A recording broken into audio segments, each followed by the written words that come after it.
just getting settled. All right. He'll be all right. Oh, don't mind Brad. He's just taking his shirt off. Yeah, gotta get the views. Hello, everybody. Welcome to your mostly weekly BS. I think we missed 1 week. We did. We're getting back on track. 2 weeks ago when we 4 weeks in streamed last. February. Yeah.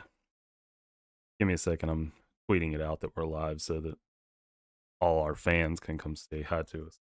Yeah. All of them that are already in the chat. Yeah. Go check your Twitter and like it. Yeah. Like it and share it. We need it. Like, share, and smash the like. Hopefully everybody's getting off to a good year. A good February. Good February. How is everybody today? We're gonna have a Valentine's stream for all the lonely people out there like me. I'm not lonely, but I'll stream with you. He used to draw. Who do we draw on Valentine's stream? Who are we drawing? That's a good question. Maybe favorite couples. Heart from Captain mine Planet. is clearly Cyclops and the White Queen. That'd be a good one. Yeah. And Who are you guys' favorites? I really liked Colossus and Domino when they were together during the Cable and X-Force Hello, run. Andrea. Obviously, there's Rogue and Gambit. Rogue and Gambit. Oh, I love them together. Like from when they got married, when they had their miniseries, and now they're married after Kitty Pryde left Colossus at the altar. Spidey and Mary Jane. Colossus on the altar. That's awful. And Nightcrawler was his best man. Did he have a beard then? I don't think so. He's got it now, and he's on the Quiet Council, and he is awesome. Speaking of good Hickman segue, he's on the Quiet Council after Inferno, which is the mutant ruling body, if you guys are not caught up on that. Not caught up on it. Yeah. Get ready. It's like 40 volumes of stuff already. God. But Hickman's out of it now. Hickman yeah, no, I heard. But he didn't like how they were stalling. A lot of people will always remember Storm and Black Panther, yeah. Oh, Storm and Black. So who can forget Hank Pym and Janet Van Dyne? One of the things. Oh, I liked him with Tiger better. They were great in Avengers I was thinking because he backhands her. Oh yeah, the one sin no one ever forgets in comics. You can genocide an entire country and be an Avenger, but you slap one woman and you are a pariah. Yeah. Peter and Mary Jane for sure. Hayashi for sure. Speaking of Hickman, something he said that got cut was that originally. In his run of X-Men, you were supposed to find out that Storm was pregnant with T'Challa's kid. Oh God, the things we lost. And if you guys know anything about the writer strikes that took place, the screenwriters guilds, is a couple. There's been two of them that I know, two major ones. One happened, back like 2008 or 9. I don't remember when, but remember Heroes and Office and all those shows got axed in the middle of their seasons, and The Office pivoted. It was a comedy. It pivoted and recovered. But like Heroes never recovered from it. It sure didn't. It never was as good. It was never as good. The stories were okay here and there, but they had to wrap up the story so fast instead of just dropping it as a to be continued that it suffered. And if you look at something, there's like the viewership. The viewership drops every screenwriters guild because every screenwriter guild strike. Because people aren't going to watch what's on TV because there's nothing on TV. It's all reality show trash and reruns, and it never recovers. So if they if you're at 100, and then during the Writers Guild it drops to 50, it may recover to 70, but it never gets back to 100. And the one that happened, I think, in like the 70s or 80s, viewership plummeted and has still never recovered to this day. And I think the same thing. We're going to see the same issues with what COVID did to comic books because Diamond had a monopoly on comic distribution and how publishers were so hesitant to just use Comixology, which I'm the same. I like comics. I like a physical book. I like comics in physical form as much as I'm a Kindle warrior. I love my Kindle to read books because I've got like 250 books on my Kindle and I can read them everywhere I go. I charge that thing up and it lasts a month. I can take it on vacation. I don't have to choose a book because I got a bunch. But comics are a different story. I like looking through them, flipping through them, and it's just a different experience. But you know what? I also liked not wearing a mask, and we had to do that during we changed. Like, so the fact that even the big two did not pivot and just start putting them out on Comixology, it drove Hickman away because he couldn't tell the story the way he wanted. And Hickman is all story. So when he couldn't get it, he started passing it off to Duggan, which he's doing a great job. But we'll always have to live with the fact we'll never get Hickman's true finished vision of the X-Men. But he left us in a good place. There's a lot of great stuff going on, and I think that if you have any X-Men story you like for the next 10 years at least, just take a knee one night, look up into your favorite star, and Wish say, upon it. "Thank you, Hickman. You did this for us." So that's why you guys in Hickman we trust. Hashtag everything. Yeah, in Hickman we trust. There is just something about holding the comic in your hands. Yeah, for sure. So our topic tonight is well, I'll say our topic. Our drawing topic is East of West. Brad's read a little bit more than me, but I did get to read the first volume because it was free for Amazon Prime members. But I had to read that digitally, and it was strange. Yeah, it was strange for me. It was strange because. Did you read it on your computer, or do you have a tablet? I read it on the laptop because Ashley's laptop is a touchscreen and you can fold it. Oh, okay. So I had it standing up because I started on my phone, but then you had to do the panel guide, and I hate panel guide. Where it jump panels? Yeah, you can double tap it and it'll pull it out. Yeah, you can do that, but everything was so small, so I was zooming in anyway. So back in 2012, I bought a Nexus 10, and it's a tablet, and that screen was big, and Comixology on it was perfect. And I think they still do it, but they did Marvel Monday where they put some series on sale for like 99 cents per issue, do huge discounts on the trades of them, and I would just buy them. Like I bought Chris Claremont's entire run from Giant Size X-Men #1 to before they rebooted it with Jim Lee, and I read that entire thing. So like I bought it and I loved buying comics, and then Marvel's good about giving you a free digital copy, so I took every digital copy, put them all on there, buy these huge collections of things, and not just Marvel. I bought all kinds of stuff. That's where I read Hush, Batman Hush, and then Red Sun, first place I ever read that. It's where I fell in love with the Annihilation series by Dan Abnett and Andy Lanning, and I bought all these things because I knew I was going to live abroad in France. I was going to spend a semester, and I was like, well, I can't not read comics, so I just bought hundreds and hundreds of comics on Comixology, and when I went over there I had a stockpile, so it was like it was same way my Kindle works. But now that I only have I got a Kindle touchscreen, I need something better, a better tablet to read comics on, because it does a good job for what it's for. It's just not good on some smaller screens. Yeah, so I don't know what you're referring to, Hayashi, but so just to talk real quick and then I'll jump into drawing.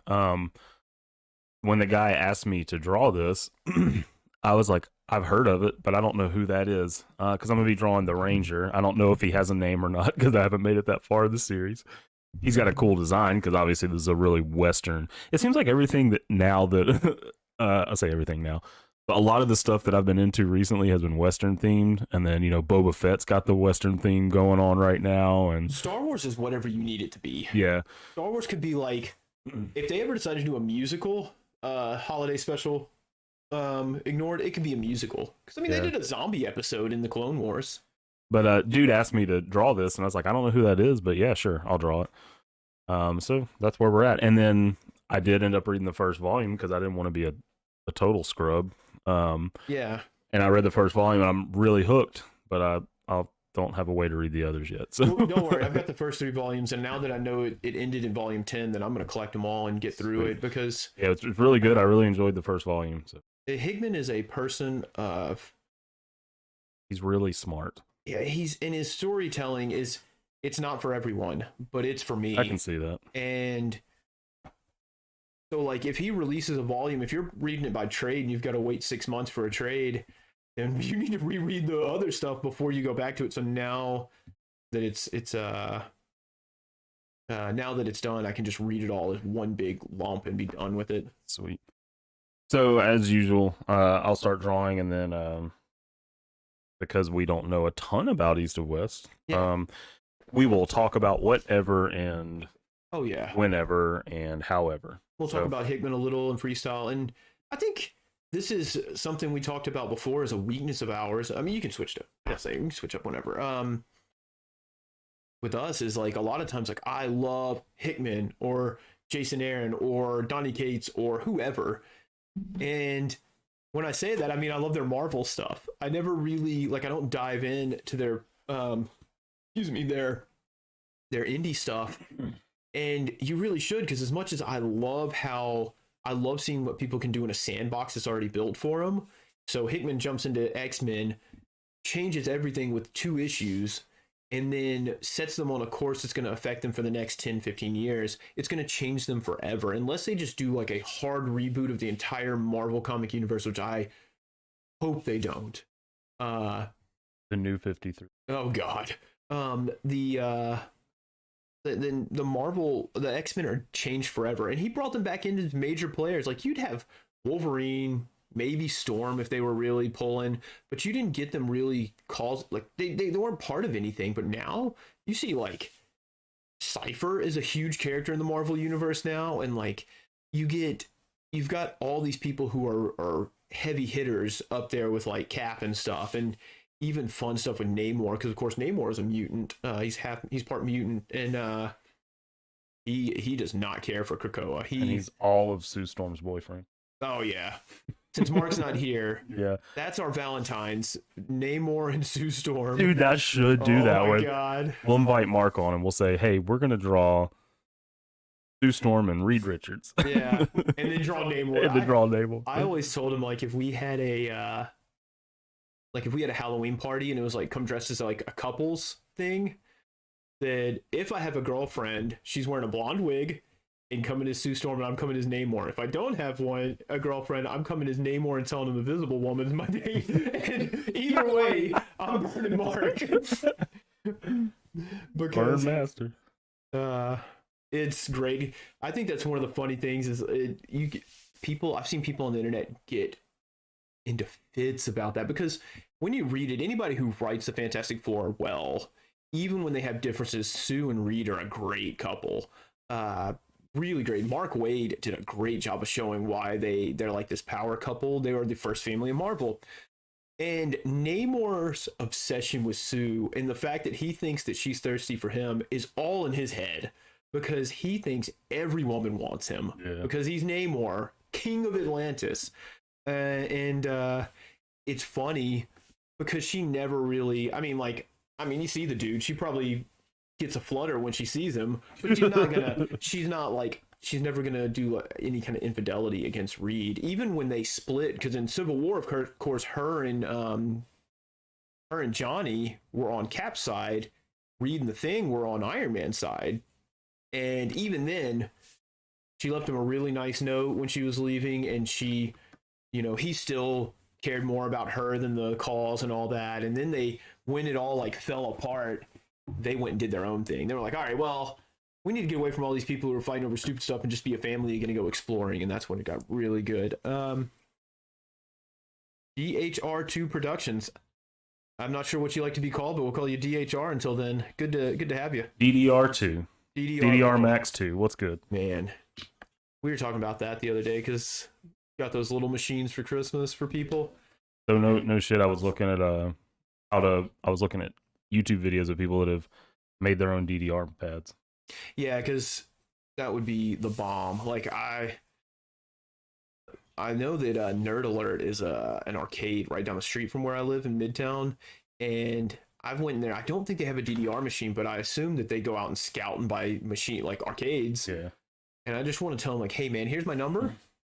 If you ever find a DDR machine that's in good order, I don't care which one it is at this point, because I feel like I can modify it. Like we could put a computer, but if we could have a DDR machine, that would be the best. There's other arcades that would top the list, but DDR was so fun. And then you wouldn't have to take turns waiting for people. You wouldn't have to worry about people sweating all over the pad.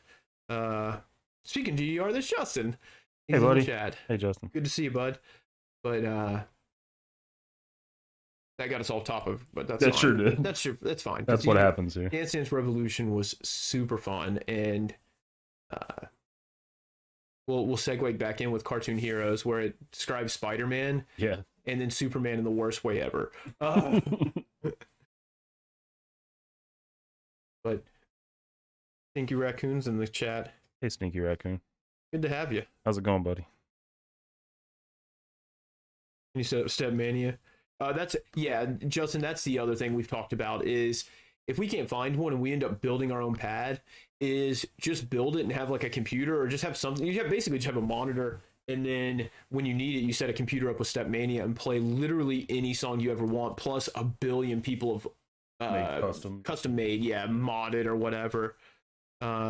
I would really be fine with either one. I was looking for a while. It seems like the community's kind of harder to find. There was a time there where it was booming and you could buy these sweet custom things. And unfortunately, like most things in life, we wanted to buy a DDR pad and or a machine or something. And I remember you could find them for, anywhere from $2,500 to $5,000. And we were all broke, man. We were barely making it to ACON. We were barely buying anything. Like nowadays, we could do a team effort and fund it, but I don't know. It's now you can't find it. So when you didn't have the cash, it was everywhere. When you got the cash, it's gone. So maybe it's just time, Scoot, we can't do it now. Scoot does not have any hobbies except drawing. He doesn't, not even inking. We know that. But maybe it's one of those things when if we can get Scoot out of his day job, he can have one of those side projects. And I love building stuff. Yeah. Other than drawing, I love sculpting. I've gotten to where buildings. I won't do anything like a project, hey, I'm gonna build this, unless it's like a 1-day build. It's got to be something I can conceptualize, figure out, and then just sit down and finish. There are some exceptions. Like Ann and I are going to work on some costumes soon, which will be fun. And those we'll just do once a week, every few weeks, and knock some stuff out. I think I don't want to say what I'm going to dress up as. You guys will surely see it, but I think we're shooting for end of March. She has an event for Cosplay Memphis that we're going to do. Cool. Yeah, which will be fun. Comic related, of course. I did get to tune into Annie's stream last week. Yeah, and that reminds me, if you guys ever want to throw any kind of Instagram or YouTube channel links or anything in our chat, go for it. Because why not? That's what we do. Most of you guys follow each other, but just in case you don't, as long as it's not offensive or harmful to others. There are young people in here, so don't do that too much. I got in trouble last week for suggesting Hayashi drop out of school to draw more. Got a call from his mom. Probably called Mama Hayashi. Yeah, the long distance charge was his entire college fund. So sorry, bud. Looks like Brad's gonna do. Metniks and Cyclops and Chaps. The world's not ready. That can't be my costume. Ooh. I do want a sight costume so bad though. I just want the visor. I want to do we had the cover on the Evening of Cyclops, but the Simonson cover where he had the white X Factor suit. Yeah. And he didn't have the cowl on. He had his hair loose. That would be righteous. That would be the one I want to do. Oh, I'll be in Lexington during that event, March 25th. Whoopsies. We can still work on that costume. I'll wear it in an event. I'm not ready for my Namor costume yet, so we have to pivot and do other things. I will never be ready for it. You guys can tell me if I'm wrong, but I still think the best costume Scoot and I could ever do was we could be Robin Hood and Little John from Robin Hood Men in Tights. Don't let my name fool you. In real life, I'm real big. Real big. We don't get no tolls. We don't get no rolls. That's so funny. That would be a killer costume. We could grow the facial hair in like 3 days. Yeah, it wouldn't take long. I've already got the long hair. And unlike him, I would not do it in an English accent. Got to get your name more ready for the polar bear plunge next year. I forgot completely that was going on, and it was literally, she was at the Liberty Bowl today, which if you walk out of my door, you can see. So I forgot about that completely. It's either that or Scoot and I need to do Wreck-It Ralph and Fix-It Felix. Yes. We could do that. That's top 5 favorite Disney movies. Top 5. Idea to Kill a King's Dare. You changed your name to a tree? Used to be Shithouse. Okay, I was about to say, you go ahead, Scoot. Peggy still has a good opinion of me. I can't have that change. Too bad we're not drawing Agent Carter tonight for Peggy. I just gotta look up some reference here on his I guess he breathes through this thing. It's his mustache. His postmodern futurist handlebar mustache. Yeah, I just got drawing. He does a lot of cool stuff like that. The Western genre, he adapts it for the future through a few different ways, and I really like it. You know, like the Death rides that weird mechanical horse. Yeah. And it's, if I ever saw that thing, like it looked like Boston Dynamics Big Dog. If I ever saw that thing coming down the street, I'd be like, just shoot me. Yeah. I'd shoot myself. Like, I'm not winning. This is I'm Cobb Van's deputy. I'm not winning this shootout. No spoilers. Sorry, I shouldn't have said that. So have any of you guys in the chat, have y'all read, any of you guys read East of West? You know, Sneaky Raccoon asks if he's a cyborg. I'm not sure. I've only read the first volume, and So originally we were supposed to have somebody over here. You know, Mark, we've talked about him a lot. Yeah, Mark. We were going to have him over because he's read all of East of West. I don't think he's read all of it. He's read most. He's read a good chunk of it, I guess. He's the one that suggested it to Brad. But I'm sure he's working at Hooters tonight. He's a same as me, a high priestess in the Church of Hickman. Priestess. Yep.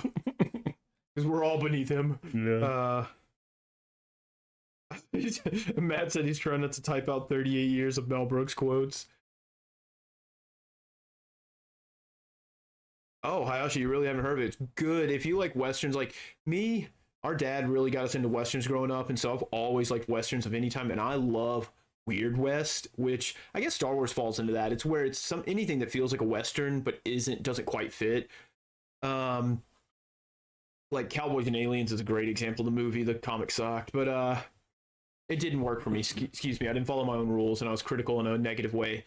The comic sucked, and if you like it, you suck too. It's one of those things where people always like, "What's a movie you like better than the book?"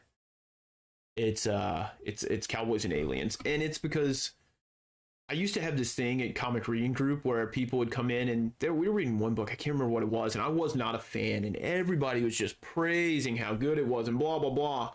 And it's a Watchmen. No. I know why I don't like Watchmen, and that's just me. I understand what it did and it's important, but understand what what the Beatles did. Don't care for them at all. So, but the when people would say, "Oh, this book was so great, it's so great, it's so great," and I'd stop them and I'd say, "I've heard you say, this character and this character. What are their names?"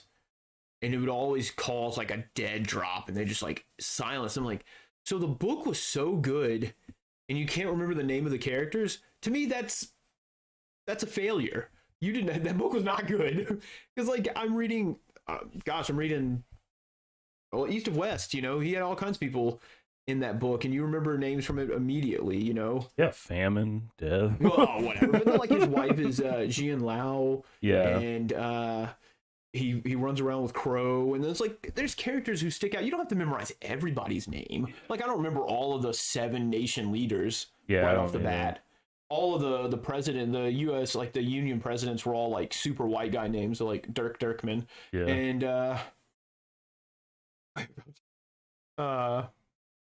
but I said that about Cowboys and Aliens. Cowboys and Aliens, when I read that book, I was rooting for the aliens because the characters were all forgettable, and if they weren't forgettable, they were unlikable. And when you're not rooting for the main character, that's a huge issue too. Like everybody likes a good villain. I mean, all right, we all seen Spidey now, like No Way Home, right? We're all good. If you haven't seen it, put it in the chat because we're about to talk. Well, let's do this. Homecoming. Vulture was an incredible villain. Yeah, he was. Vulture had good motivation. He had good presence. When he opened the door on Pete for him to get his date, the whole audience gasped. The audience, like the room had been sucked out of air, and that's a good villain. And I liked Vulture. But I still was rooting for Pete. Yeah. Like I still rooted for Spider-Man. And like when I'm reading Cowboys and Aliens, I'm just like, I want these aliens to kill every cowboy and just depopulate Earth. And then right when I read it, I also read Iron West, which is a Weird West comic. Really fun. Like Nessie's in it, Bigfoot, monsters, robots, all kinds of stuff. Great book. And so when I saw the movie, I was blown away. I liked it. So it's one of those things where I don't know. Maybe the concept was good and just the execution wasn't there, and then Jon Favreau came in and just made it better.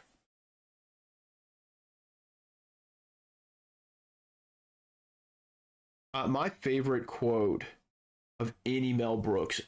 It's a test. Like if I'm in a coma, play the scene and I'll wake up. And it's when Robin Hood and Chew are fighting those people. And he's like, "Watch my back. Your back just got punched twice." It's just like the dumbest thing ever. Like he literally watched his back. And then dude. That so movie funny. is the original because everybody likes that. There's a meme about that they made out of Luis talking to Scott Lang where he's like, "Oh man, my mom died and my dad got deported and all the job, but I got the van." And it's like that's where he's like, where's my family? They all died from the plague. My dog hit by a carriage and my cat choked on the goldfish. Like just going through all of it, like what is wrong with everything. And that's the original version of Luis's van scene. Rainbows, I gotta get popped. Oh, a black sheriff? He's black. Hey, it worked in Blazing Saddles. Why not? It worked in Blazing.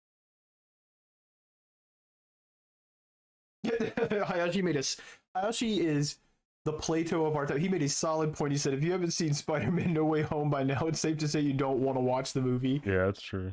God, that movie, I still need to see it again because I think I blacked out during several scenes where it was just like, oh, and then I woke up and it was still continuing. And that movie is, I think it did a similar thing to what Endgame did, and how Endgame, how you got so much, let's call it what it is, fan service. You got so much fan service where they were appealing to you and showing you all these things, even the small things like the Hail Hydra that Cap gave to what's his name?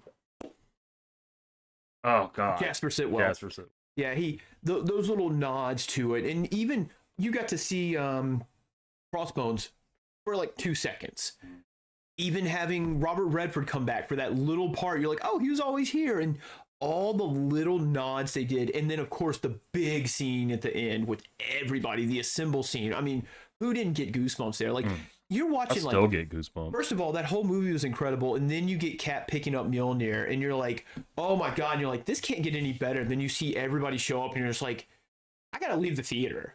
My brain cannot handle it. And that's how No Way Home was, except for like a longer period because we got Toby and we got Andrew. So it was a whole different level because it's coming off of like 2 years of not seeing a movie. You know? Yeah, we're all just like wanting to go. I mean, because all we've seen in theaters since then, we saw Mortal Kombat and we saw Godzilla versus Kong, which, oh my God, which is Godzilla Serves Kong is what that's called. As it should be. And yeah, so like, I feel like how they did all of the fan service in there, like they could have easily just played on it. Like they could have had a dancing scene where Tobey Maguire was teaching him how to dance just to do dumb fan service. They did the "I'm something of a scientist myself" meme, which was incredible. That might have been like one of the loudest cheers. And I'm trying to think other than Daredevil.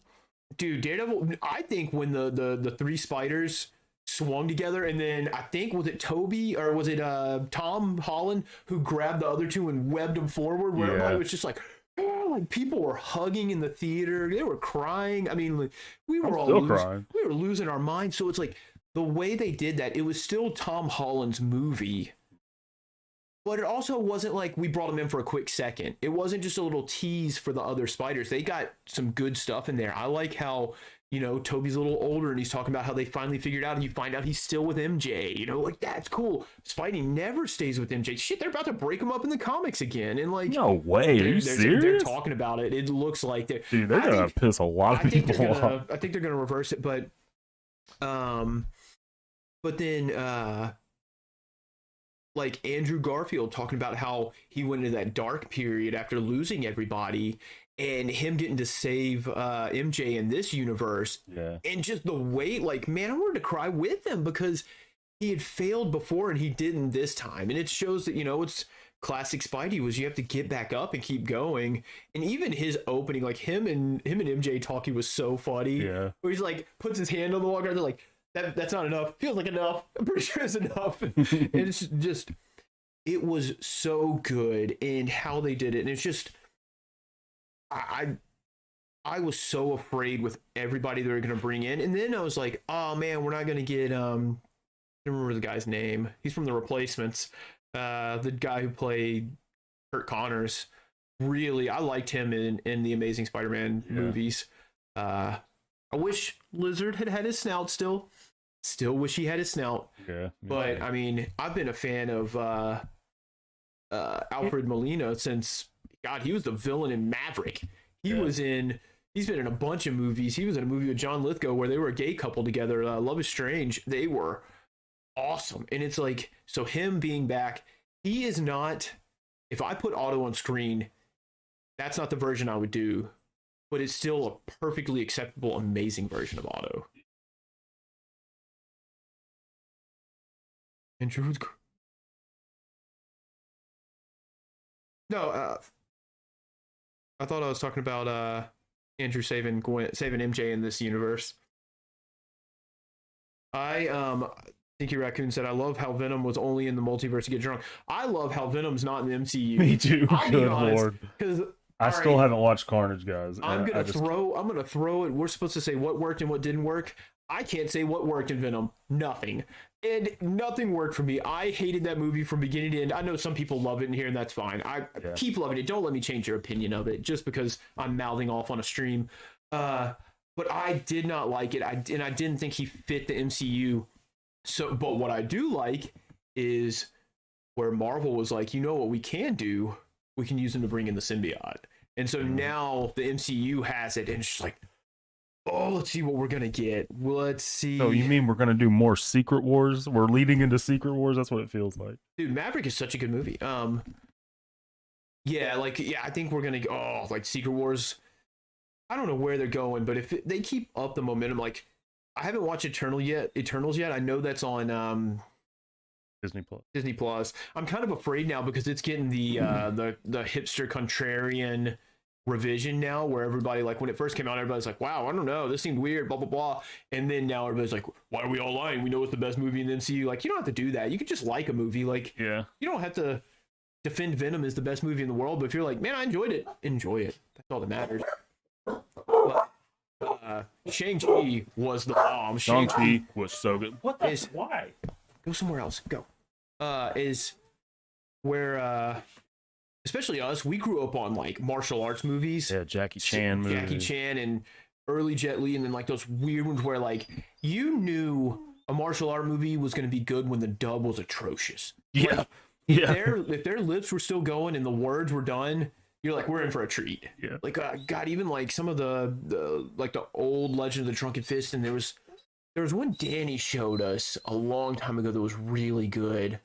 I can't remember, but yeah, I don't. It's sort of like when people name Jackie Chan's best movie, and if they don't say "Who am I," I know they're wrong. Because gosh, that's such a fun movie. But yeah, so Shang-Chi was awesome. Yeah. It was so much fun. I highly enjoyed that. When he did that fight on the bus.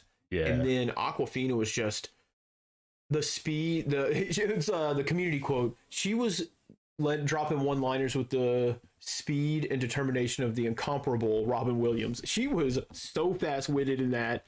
And then just, I wish one of the dragons had been Fin Fang Foom. Me too. But what can you do? Yeah. I mean, I love Trevor's showing back up. And he's like, you can see Morse? Oh, thank God. But when he was like, they paid me to do, which I now play a role, which I now see is a very insensitive version of your dad. Like, it was so funny, like making fun of whitewashing characters, and it was so good. It was very good. Very enjoyable. Hayashi said, all I want is Tom Holland Spider-Man and not change his suit 20,000 freaking times. Dude, that suit at the end. Dude. It was so good because first of all, he made it himself. Yeah. And just him going out and swinging at the end. They could have made that. The post-credit scene just hit like 20 minutes of him swinging. Dude, how heartbreaking was it though to see him have a GED book? Like, Yeah, but that's Spidey. I mean, he wasn't meant to go to MIT. Not that I don't think Empire State University is ever meant to be a bad university in there, but he sticks to where he is, and then it also it hurts me because you just realize like how alone he is now. And that's in his scene where he goes back in to get Ned and MJ back with him. Yeah, and then realizes heartbreak. Which, first of all, he realizes Peter Parker in his head realizes that they're safer without being around him. But where Spider-Man fails is that's not his choice to make. He's supposed to let them make that choice. And he took that choice away and chose to be alone, which is Spider-Man's guilt, which is what he's driven by. And so it was a painful but accurate scene of Spider-Man. Just so good. Definitely want to see it again. He's a hurry up and come. Yeah, it needs to hit Disney Plus. I doubt it will because it's Sony. It's Sony Marvel. None of the No Way Home or none of the Spider-Man movies are on Disney. I've heard they're already queuing up another trilogy for him, and I hope, if anything, if they're gonna bring the symbiote in, I hope Spidey gets the suit at the end of the next movie, or maybe he could get it in the next movie, and I hope this world's Eddie Brock gets it at the end of the movie, and we get him in a full movie to devote to him. Yeah, because that's still a scene. Like even Topher Grace, like when he was praying for God to kill Spider-Man or kill Peter Parker, that's a rough scene. Like you don't pray to God to kill people unless you're that bald dude who had the bear maul those kids. But I mean, it's something that needs to be slow burned a little more. I know you can't do it over like 12 movies, but yeah, they aren't gonna do a Venom Avengers. Yeah, so I mean, like, but you could do it better than he's got it and then it's over. It's like, oh my gosh. They could do it better than having Venom be a stupid ass DJ. God, yeah, I still haven't seen it, but it's like how I watched Guardians of the Galaxy 2 and I couldn't make it past the opening scene because of Baby Groot. That's how I feel about Let There Be Carnage. Man, I don't know. And that's, I know Guardians 3 is coming up and everybody's like talking about it. And I'm just like, man, I don't even know if I'm going to watch it. That once again, just me. I'm just not a fan of what they did with the Guardians. I liked them in Endgame and Infinity War. I didn't like Drax's scene, but like how they were still serious, but they were joking around. It's fine. Like it was a little more tame, but like, I guess, all right, well, let's talk about Guardians 2. My thing, I'm not going to talk about the whole movie because I didn't like it in general, but I also said, okay, so he said, I went to the film No Way Home with my now girlfriend, and at the end I was flipping out and she asked, why are you smiling? Or like, he's broke, he's fucking broke. Yeah. Isn't that sad that we wish that upon him? But yeah, I mean, good job, Hayashi. I hope that was the first date because it's so solid first date. Probably don't take dating advice from me though.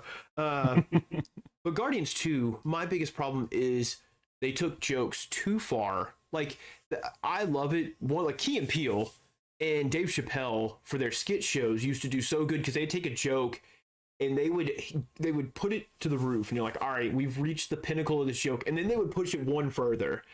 And it works in those skit shows, but it didn't work like in the Guardians. Like, God, there was like a 5-minute scene of Baby Groot bringing the wrong thing to Yondu. And it was so far. And then the whole thing with Taserface and everybody laughing at him. Like the first time Rocket did it, it was hilarious because he was about to be murdered and Rocket was laughing in the face of death. And I was like, oh, this is good. This is a good scene because he is just not taking anything from this villain, this guy who's called him. But then like, I mean, they killed all of his friends and all this stuff, and they're just like, whatever. And like, I don't like Yondu's little whistle thing because he's supposed to be this archer. So I understand they didn't want to do him just like Hawkeye, but also now there's 2 Hawkeyes, so why couldn't we do that? Yeah. But which was a great series, by the way. It was there was at no point did that movie take itself seriously, and it had a lot of serious content, and we're going to compare it. So at the end, he's fighting Ego, who I don't want to get into Ego. But he's fighting Ego, and like Ego's got Peter Quill on his side. He's got Star-Lord on his side, and he's like, "Oh yeah, it really made me sad when I had to put that cancer in your mom's head and kill her." And you're like, "Why in the hell did you say that? What point?" Like, I get it, villain's monologue.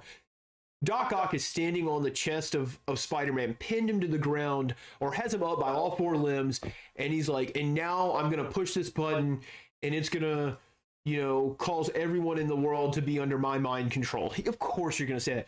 But there was no prompting for that line. It was the most forced, terrible example of exposition to get the plot moving. They could have had Gamora come in and go, Peter, he's the one who killed your mom. And instead, he said it with no prompting, with no anything.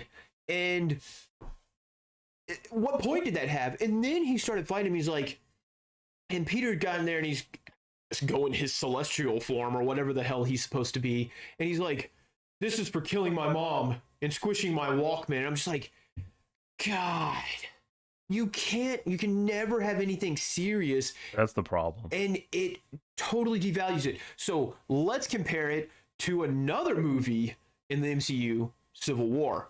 Excellent movie, in my opinion. At the end, Tony Stark's still quipping. He's still making jokes. He's like, analyze his patterns. All right, let's kick his ass. Yeah. And he makes jokes. And then, but when Cap is trying to stop, he's like, Tony, stop. He didn't know what he's doing. He says, I don't care. He killed my mother. And he's like, whew. One, I love that he didn't say his dad because he still has daddy issues. But he doesn't care that there's logic involved. He doesn't care that Bucky was under mind control. His emotions are overrunning him and he cannot take it. And the only thing he can think to do is kill the person who killed his mom. And that's so powerful. And not only that, but we get the reveal in a totally organic way with Zemo tearing the Avengers apart. And whoa, what a comparison. What? No, I'm saying, like, what a good... Oh, you scared me? I was like, what just happened? Like, to me... was that's to me, how could you have those two movies in the same universe? And to me, like, Guardians is nothing but like stoner scat humor, and it's just, I get it. I like Kevin Smith movies. I like Grandma's Boy. It's one of my favorite movies. Yeah.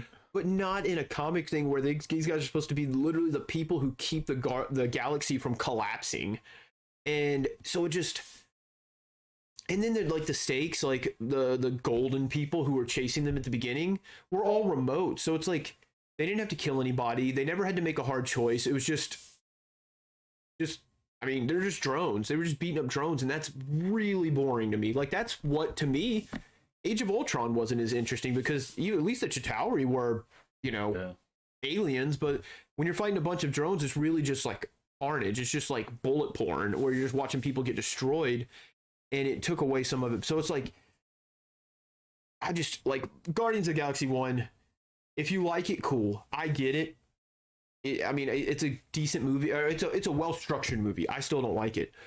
But the second one to me was just, it did not pace right. It did not land right. The humor was not right. The drama was non-existent.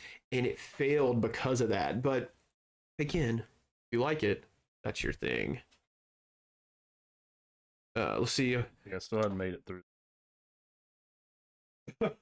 Nick said, I hope for the next Spider-Verse, get 90s Spider-Man animated in there. Still voiced by Christopher Daniel Barnes. Yeah, I like causing chaos at work. And at the time I worked at this restaurant, and this girl was like, oh my God, the Guardians of the Galaxy movies were so good because the music is so awesome. It's such great music. I was like, really? Because me, it's a bunch of one-hit wonders. They're like, no, those people are one-hit wonder. I was like, name one of the people. Name one of the artists, not the Jackson 5. And they're like, oh. And I was like, you can't even name Norman Greenbaum who sang Spirit in the Sky? Like, and it was just like, it, to me, was just this weird nostalgia that didn't need to be there. But once again, it was a movie to be cool, and it succeeded. It succeeded. I will say the Zune joke at the end of Guardians 2 was awesome, because of course his Walkman gets destroyed. You haven't seen it, right, Scoot? So at the end, Yondu dies.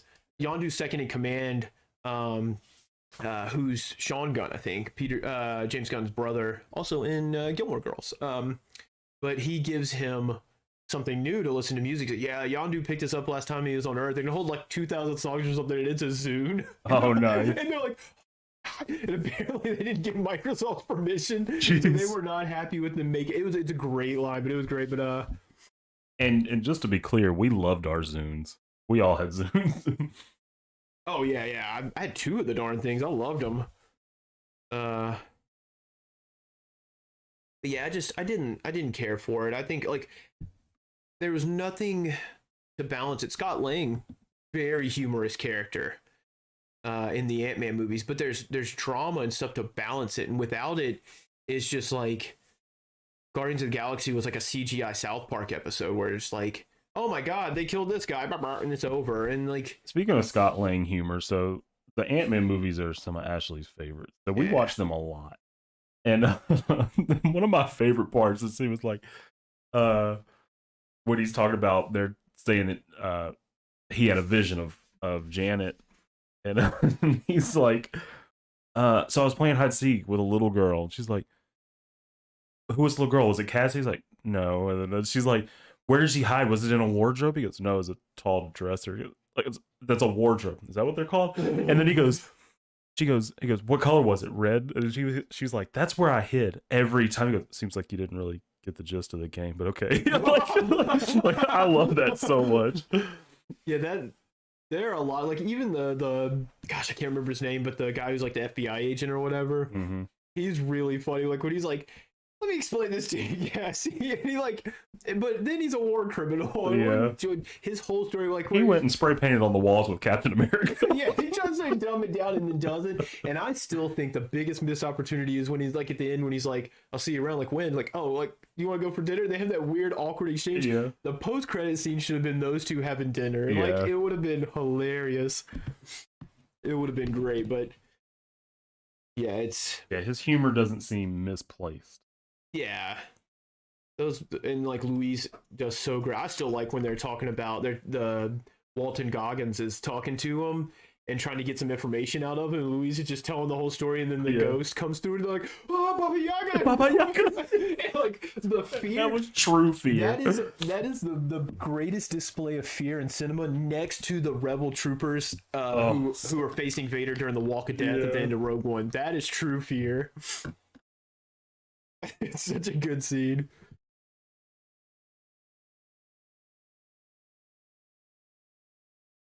I think you're rolling on this one. Yeah. We have 100% not talked about Hickman. That's okay. It's okay. We get into good talks. When they make jokes, Stinky Raccoon said when they make jokes, it makes the morality of people seem fake, whereas with people like Deadpool, who's immortal, it doesn't take away from the movie. And I'll agree, like, I did not enjoy, I only saw the second Deadpool movie, and I'm not a Deadpool fan, so my opinion really doesn't matter about the movies, keep that in mind. But watching it, I was like, man, dude nailed Deadpool. Like, this is the only reason I'm not enjoying this is because I don't enjoy Deadpool. I'm not enjoying it because it's a bad movie. The CG Juggernaut was kind of white, dank, but like, I was like, they nailed it. And you're right, his joking is there because that's what he does. And I also liked it, like, he either had his mask on or he was super scarred, except for like one scene where he was talking to his dead girlfriend. And I wish they would have made a joke like, oh, this is the obligatory scene where I get to show how handsome of an actor I am or something, because it's kind of like Cap and Iron Man always find a way to get their helmets ripped off so that you can see their whole face. You never get like screen time where they don't have their helmet on. And so, I like that he kept it going. There was some stuff, the whole scene where like he recruited people and everybody died. I was sad Terry Crews died because I like Terry Crews, but I love that he just brought everybody in. They all died, and then he went back in time and saved only the normal guy. But yeah, like, I didn't enjoy the Deadpool movies because I don't enjoy Deadpool. But I thought like the humor was how it's supposed to be, and even after his girlfriend died, he blew himself up, and he was monologuing during it, and he killed himself or tried to.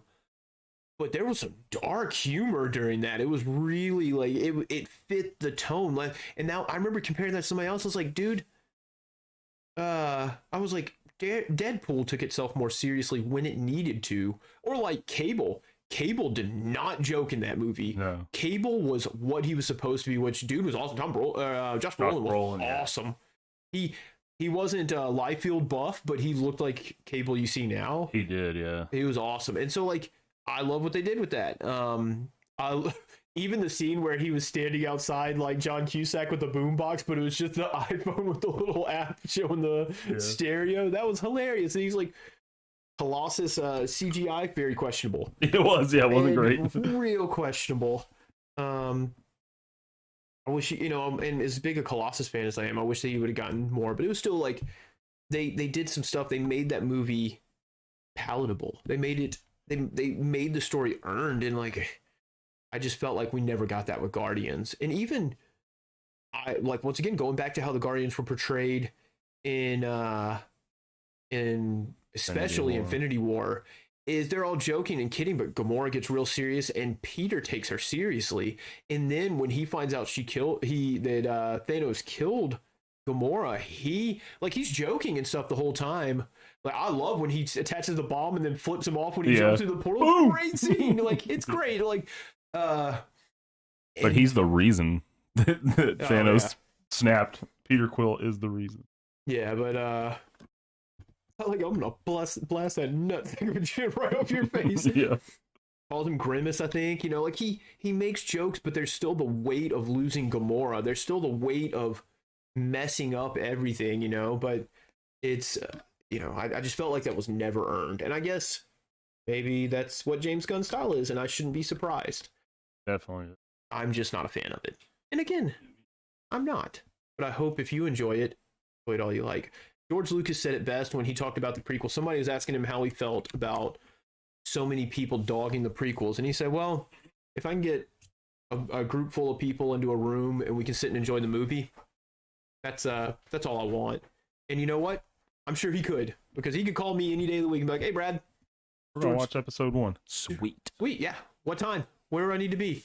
And even just recently, people were talking about, he did an interview about the special edition of the original trilogy, and people were asking him how he felt about the movies, how he felt the reaction, how he felt the fans have rejected him. And he said, well, when I made the movies, I always felt like I didn't get to do enough, and I only had about 60, people where he said it kind of hurt when people would come up and say, what a great movie, you did such a great job, we love it, blah, blah, blah, and give him all this praise. And in his head, all he could think was, this movie's only 60% done. And I know how that feels, because it's like when I made that Kakuna for Michelle, and I made a life-size Kakuna prop, like the Pokemon, for my girlfriend at the time. And there were so many flaws in that thing. And when she took it to the convention, people were blown away by it. And people were like, you made that? I can't believe it. That's amazing. You're amazing. And all I could think was, they're condescending. They're talking down to me. It's because you can see the flaws. And George Lucas went back and fixed the flaws that he saw. Did he do it? Was it the right thing to do? Maybe not. But to him, it was. He still loves them.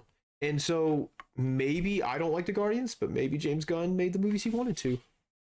And that's all you can do. When it's someone else's art, you can appreciate, you can evaluate, but you can't change their vision. And I don't know. See you, Matt. Matt Nick's out. Oh, see you, man. Thanks for stopping by.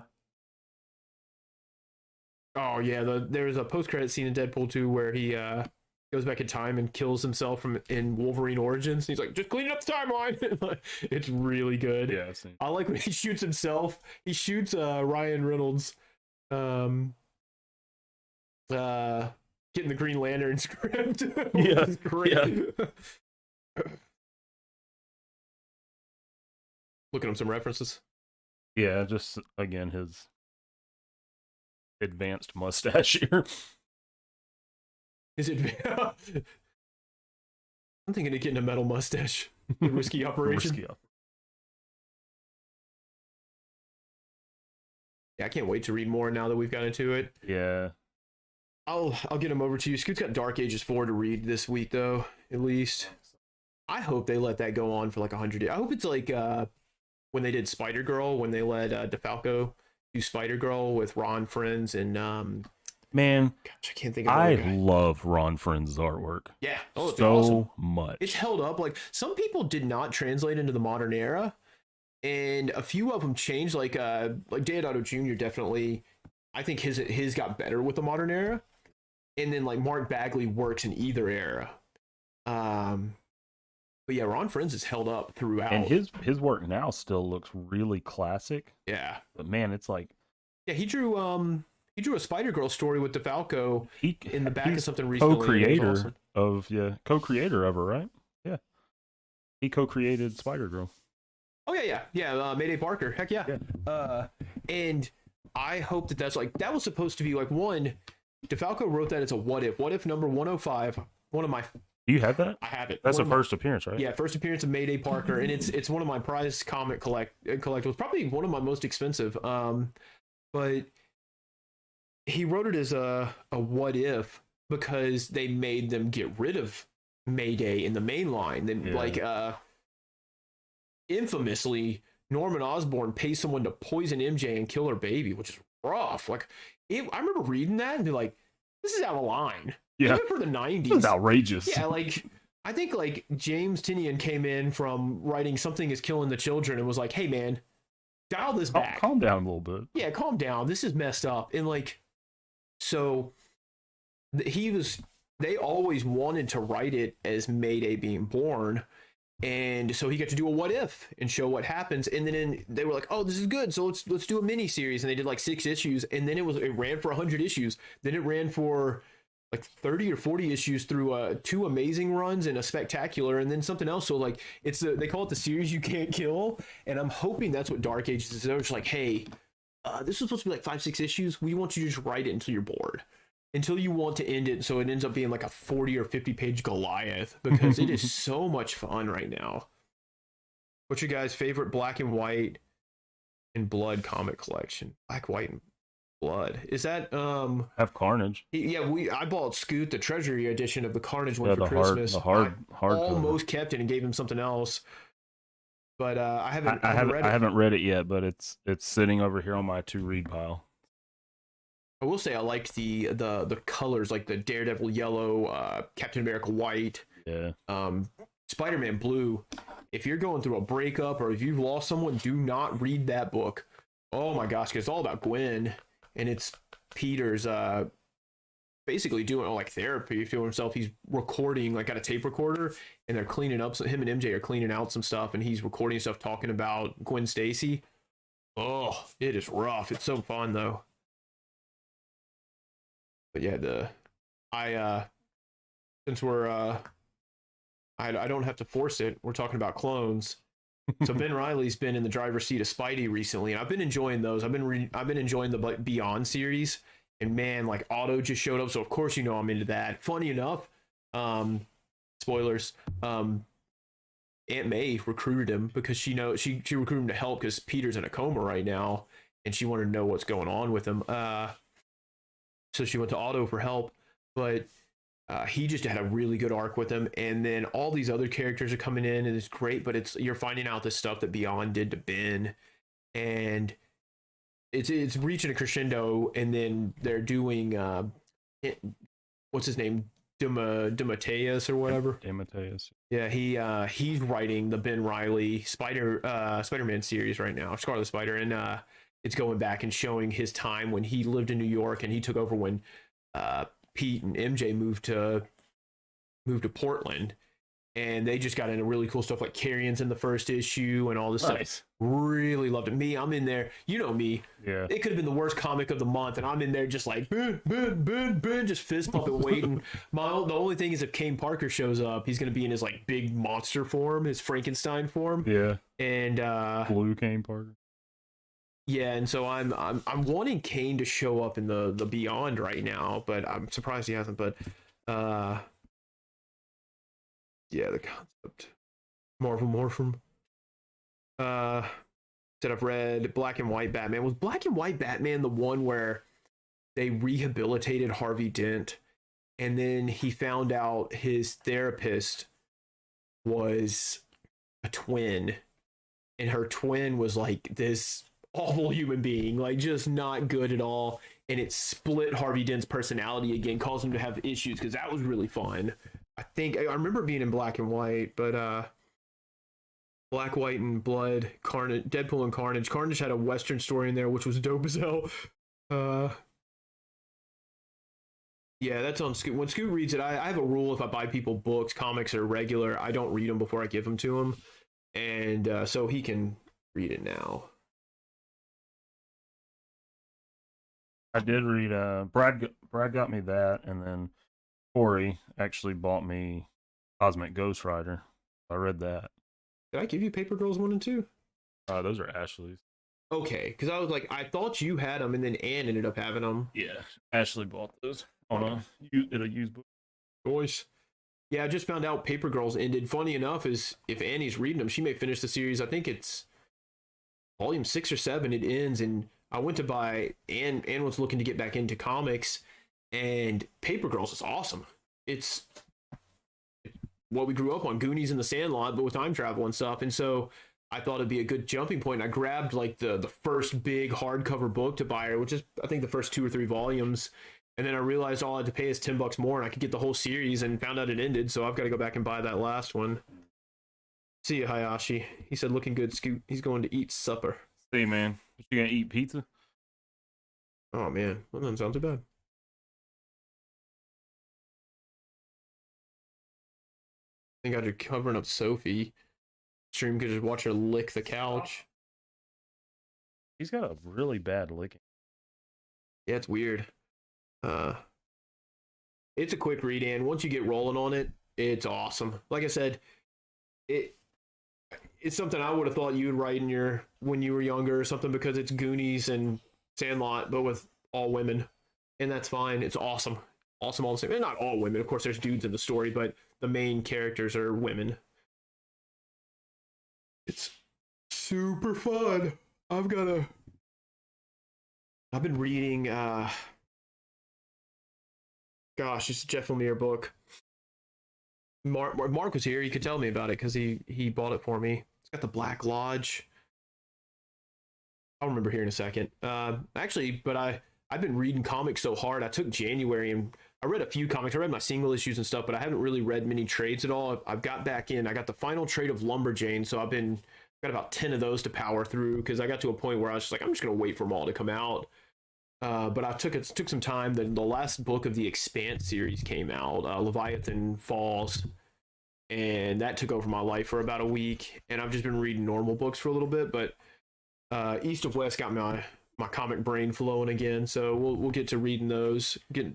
Yeah, I don't usually make New Year's resolutions, but one of my things I wanted to do in the New Year's read more comics. Yeah, you got to read comics if you want to draw them. You got to read comics to make comics. To make comics, yeah.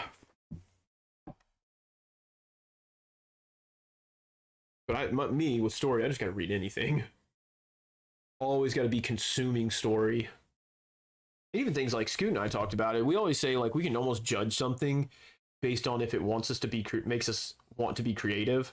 So like after this last episode of the Book of Boba Fett, all I wanted to do was sit down and write. I want to sit down and make cool stories that maybe someday someone somewhere will get as hype as we did about this latest episode, you know. And that's the fun part.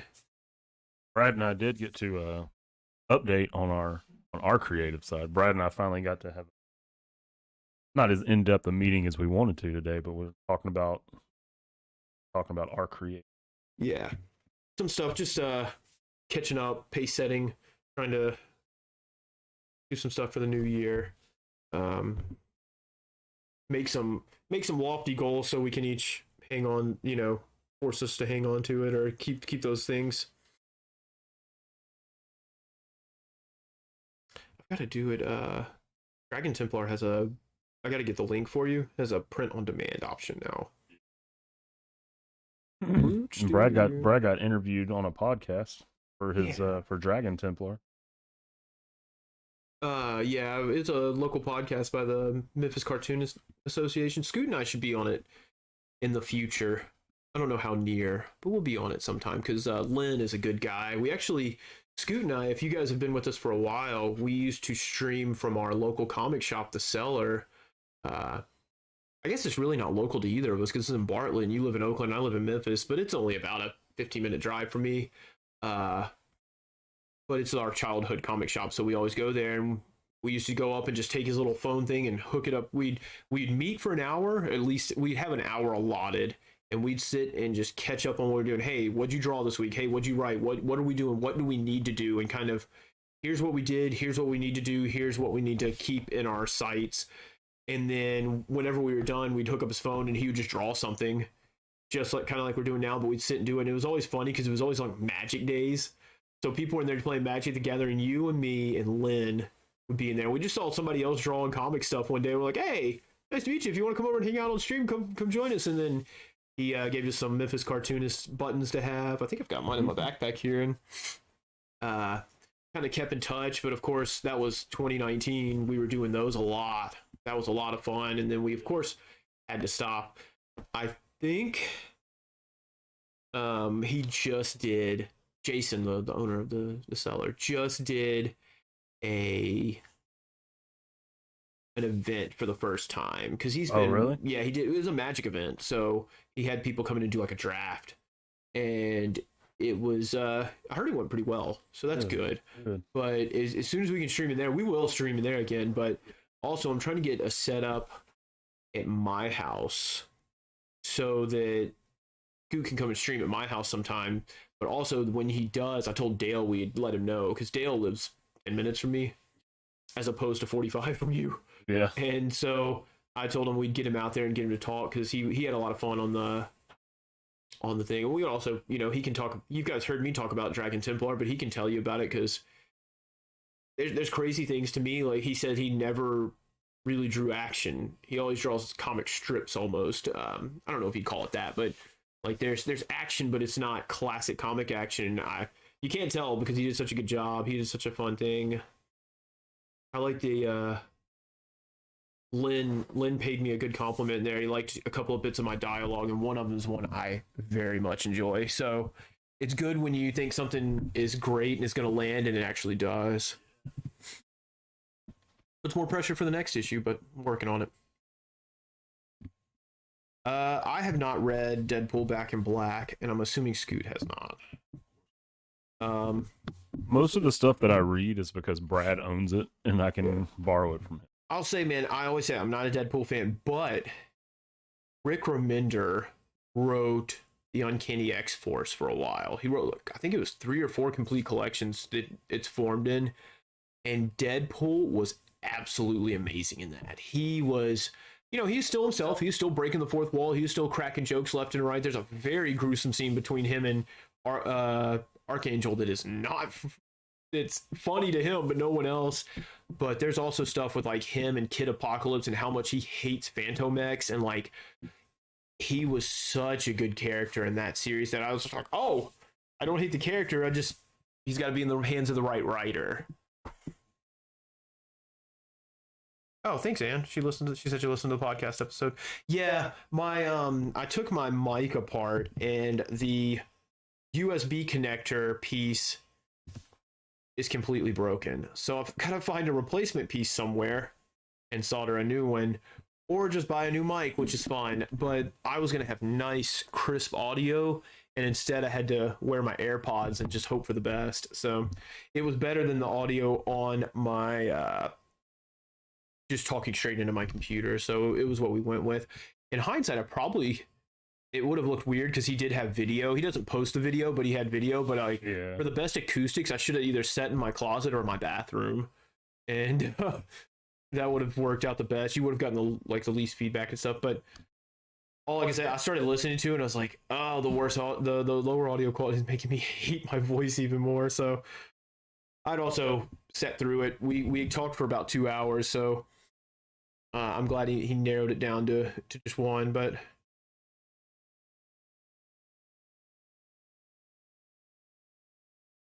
I don't know what you mean, Stinky Raccoon. He said, rip, I got an ad.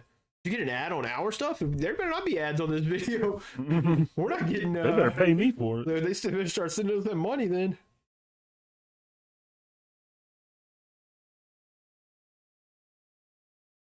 Yeah, I like doing so. Obviously, when they asked me to do it, they're like, Brad, you want to come on and talk? And I was like, that's a little out of my comfort zone, but sure.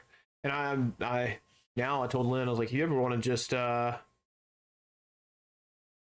if you want to just talk comics or talk process, we don't have to talk about a series. You don't have to like publicize for us. It doesn't have to be any kind of publicity to get us on. We'll just come and talk, and then it's Memphis based, so I like that.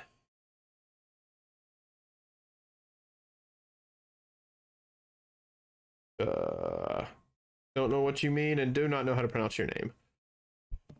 Might be a bot. For life. Spider-Man and Deadpool are a fun duo together. That's true. I think it's because Deadpool's the one person more annoying than Spider-Man, so like the Avengers always hang their head when Spider-Man comes around because he's always just quipping and making jokes. And then but then like Deadpool comes around and that's when Spider-Man face palms. I do like some things about Deadpool, like how he super respects Captain America. It's this weird thing where if Cap tells him to stand down, he will.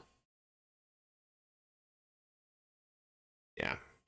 And says, sounds like my show. We do a cosplay theme, but we don't talk about just the theme. And that's true. Like, the evening with Cyclops was great. I had so much fun. It was fun to prepare. It was fun to bring in visual stuff. It was fun to talk on a rail and get a thought from beginning to end.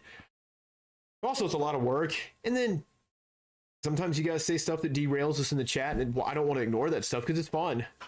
More fun. Like, Scoot and I always said this was supposed to be, this is what we would be doing if there were no mics. He would be sitting here drawing, and I would be talking about comics, and he would be talking about it with me. So why change the formula?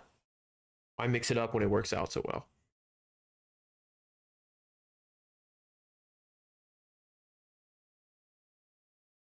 Look, you're doing good. What's left on it? Because you've got 48 minutes. Maybe some shine on his mustache. On his mustache. Yeah, I don't. There's certain areas that I'm not 100%. I like it. Yeah, and you're right. Organic conversation is the best. I tried to lead that, and I was very like this one. I don't care. Scoot knows to butt in and stop me whenever he wants, but otherwise, I'm just talking. But on that one, I understand it was like two other people, not my podcast. So I made sure not to dominate the conversation. Where's this one going? This commission? Yeah. It's I don't know. Dude that found me on Facebook. There's more stuff going to Canada, and we're The Doctor Doom I just Germany. finished. Yep. I've got a couple things I have on deck. I have a Fathom sketch card, which is one of the sketch cards from the Top Cow Fathom trading card. So it's an old one. Don't mess that up. Yeah, that's why you see me doing those head sketches over there. Yeah. Just so I don't want to mess that up. But got that, and possibly a couple of covers coming up that I can't talk about. Yeah, that's going to be fun. I won't have any part in it other than being the hype man, but I'm always happy to do that too. Yeah. Which on both of those covers, Mr. Corey King will be part of them if they are to go. They are a go. We were having this discussion earlier. It's never about availability. Corey is literally waiting on you. Yeah. It's always. It's almost like he is the Patrick Swayze to your Demi Moore. As you're drawing, he's behind you, helping you ever so gingerly and inking over your pencils. Keep cupping me, man. Which if I had any kind of Photoshop skills, I'd throw in. Which, you guys, he doesn't post it a ton, but gosh, he sends us videos as kids, and I'm not sure how he gets anything done. Chaos. He had a UFC bouncy house fight pit going on one day, and then one day his wife was just spinning all of the children, and it was a madhouse. It looked like a lot of fun, actually. Looks like something we would do. Yeah. Get on the trampoline. We're settling this like men. Think you reckon we might get Chrysanthemum ripping off more limbs? Who knows? Man, Chrysanthemum is so scary. Oh yeah, like I said, if you guys are any kind of sports, the Memphis Grizzlies, the basketball team, have their mascot's named Grizz. He looks like a thug. He looks like Chrysanthemum. Like he's posting up. So is Chrysanthemum? Is he in the comics? Yeah. Okay, I thought did a so. job together apparently. Sadly, I've only read very little of the new canon comics. I love the old comics. They're so off the wall, and like it was back. Star Wars was clearly just a media franchise. It was like Transformers, where they're like, "Hey, this is popular. Just make something." And so people were writing comics. It's going to sell. Yeah, do it. Write whatever you want. And so there's weird monsters. I know they showed Yoda's master in one of them. It was this weird sentient centipede monster, and it's great. No way that's still canon, but I know I'm just waiting for them to be like, oh, this series is set in the Old Republic, and then sneak Order 66 on us somehow. Of course, yeah. Make us cry. Good. So just follow Order 66. Please don't do this. Please, God, don't make me do this.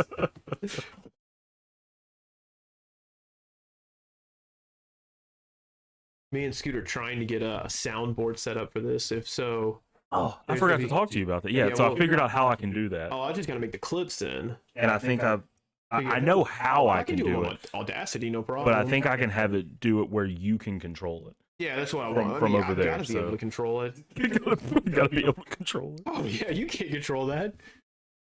There's gonna be just quotes galore and all kinds of stuff. And I found out as long as you keep something under 5 seconds, it's fair use. Yeah. Fair use law, so you can't get sued for it. Granted, if like we used a Star Wars quote and Disney decided to try, they can just be like, I don't care about fair use. We're telling you not to use it, and do a cease and desist. And there's all kind of like tangle you up in lawsuits. So all you can do is just say, either you can fight them and lose because you're not going to have enough money to bankroll against them, or you can just say, okay, and take it down. Which I wouldn't just fight and lose. I would frame it and I'd be like, hey guys, stream today. Here's Disney. New goal for 2022, guys. Let's see how many cease and desist we can get from Disney. Thank you, Raccoon said, are you guys hyped for Multiverse of Madness? Sam Raimi. Absolutely. Oh, yeah. I have recently gotten really into Doctor Strange. Yeah. He's which reminds me, do you have any like collections of his old books? I've got the original Defenders. Okay. I've got the Defenders Omnibus. I've got some Doctor Strange that I can get you that you would enjoy. But the Defenders Omnibus, you need to read that, because talk about just making shit up. They were just like, oh, he can do this spell. And Doctor Strange at that point was so wildly powerful that they've slowly depowered him. And then like in Bendis's run, he lost the mantle of Sorcerer Supreme, and he was way depowered. But dude, in Defenders, like Hulk could not take him in a fight. He controlled Hulk most of the times, and he would just like, oh, well, I would do this, but it would erase all of reality. And you're like, what? Like, what are you doing? Like, Doctor Strange was a power, so much so, like, the Avengers didn't know who he was and avoided Bleecker Street because they didn't know who he was. And like, we're just gonna stay away from it. So yeah. But he yeah, for Christmas I got a Amazon gift card, and I was just waiting for the What If Doctor Strange figure to come back, and I got it. Oh, is that the one over there? I was looking at the red suit over there one. with Dormammu. Of course you like the red suit one. That's he's evil Doctor Strange. Yeah, because I've been looking at What If number 18, trying to get an original copy of it, because that's the first time that evil Doctor Strange was shown in a comic. So and it's affordable. It's like usually they sell for about $20. So, and I thought it'd be cool to have a shelf, because you guys can't see it, but I got comics all over my wall now. But have a shelf that has that book and then those two figures up there, because it was when you do? When Dormammu controlled Doctor Strange. You said you got that issue? No, I want it. I've been looking to get one. Oh, okay. I never have extra I haven't funds. bought a key issue in a while, and by key issue I mean for me. Yeah. The last one, I was trying to get the first appearance of Elsa Bloodstone, but man, I think Dan Abnett wrote it, and he wrote it in like the early 2000s, and it's really, the art's really wonky and very sexual, even for comics, and but it's really expensive, and I don't know why. So, but I like Elsa Bloodstone a lot. So I was really that was my last original art commission, was a guy who did that piece for me. But yeah, I like picking up comics. Like the last two big ones I bought What If 101, 105, the first appearance of Mayday Parker, and then I got gosh, I don't know what it's called. It's just like a Marvel action or something, but it's the, let me see. Give me 1 second. I'm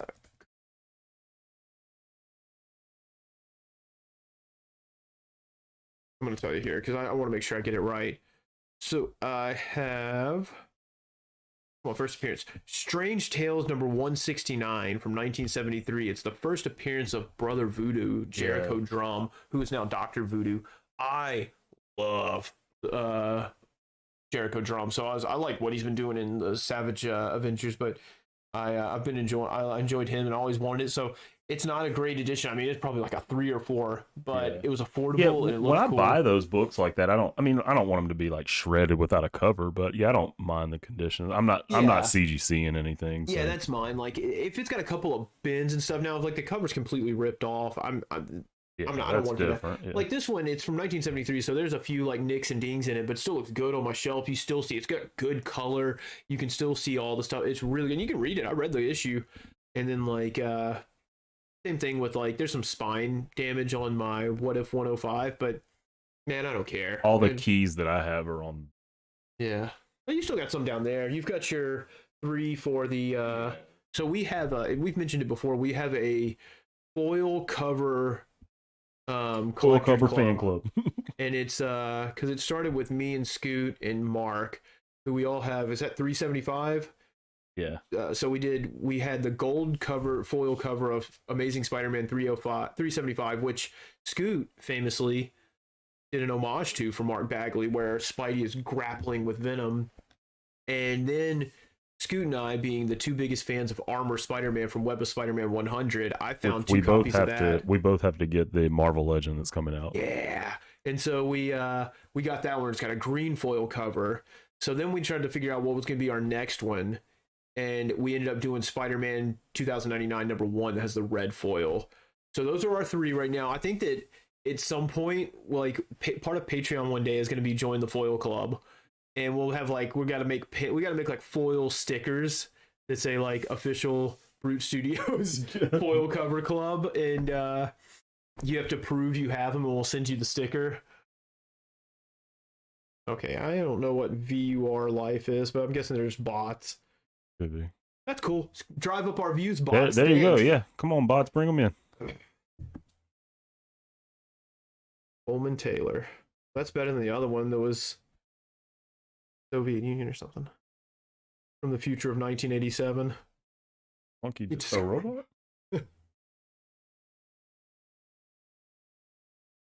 Does he have hair on the back of his head? Yeah. Okay. It's I thought you were like putting shade in there, and I was like, I don't know what's going on. Throwing shade. Yeah, because I can't see over your shoulder. The picture up there is too far, and this one on the screen, I've got it as small as possible so I can control the chat and talk to the chat. So.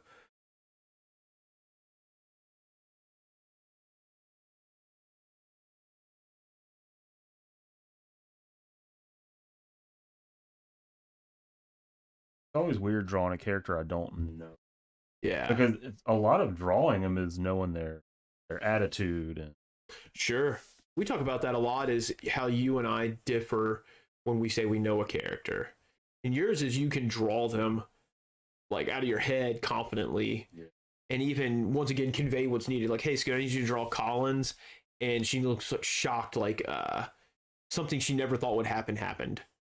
And then me is.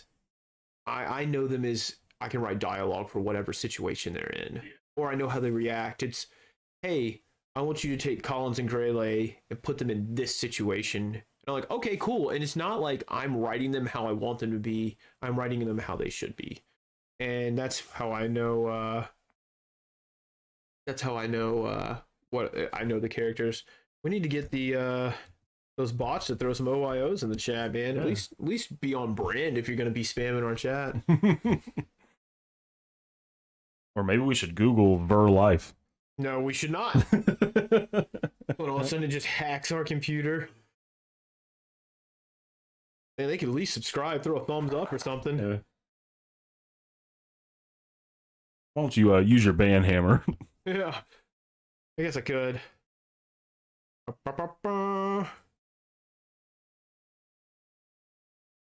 Put user in timeout. Yeah, put their nose in the corner. And go ahead and do remove. See how that works. Never done it, so I don't know.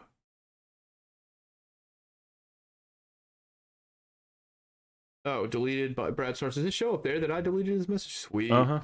Ugh. Coleman Taylor was Drunk timed out on by Brad Starks power. for 300 seconds. No, I just straight up. It says 300 seconds. Yeah. Oh, yeah. I saw that. Now I'm just hiding user. Was unhidden. Yeah, I accidentally. Brad over here is just throwing his power Drunk with around. Power now. Where are you, Fibber Rommel? I'm about to remove your comment. Banned. Ugh. Feels so good. Now I know why Dr. Doom's evil. Ready to run my own country. Brad Varia. Yeah. Stinky Raccoon made sure to throw up the OYO, so he not a bot, not a bot. Stinky Raccoon is he a bot? I'm gonna put him in timeout. He said he liked Deadpool. 300 seconds. Think about what you think about your preferences. I'll never ban someone for having an opinion. But putting stupid spam in the chat gets you banned.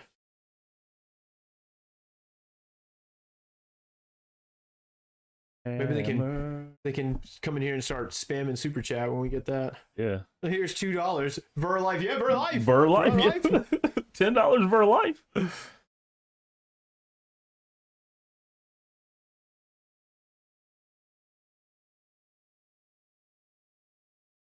Might be one we don't run over on.